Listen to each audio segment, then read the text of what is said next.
আমরা বানাবো crispy bread custard. সেজন্য আমাদের লাগছে পাউরুটি 4 টুকরো, তরল দুধ আধা লিটার, গুঁড়ো দুধ আধা কাপ, কাস্টার্ড পাউডার 2 চামচ, চিনি 100 গ্রাম, তেল 1 কাপ, ঘি 2 চামচ, ড্রাই ফ্রুটস 2 চামচ, পেস্তা বাদাম গুঁড়ো 2 চামচ, কিশমিশ 2 চামচ।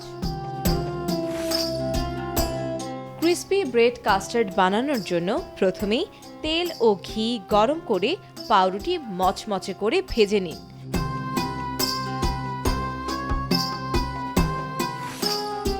তরল দুধ, গুঁড়ো দুধ ও চিনি মিশিয়ে জাল দিন। একটু ঘন হলেই তাতে কাস্টার্ড পাউডার দিয়ে ঘন ঘন নাড়ুন। ঘন হলে নামিয়ে ঠান্ডা করুন।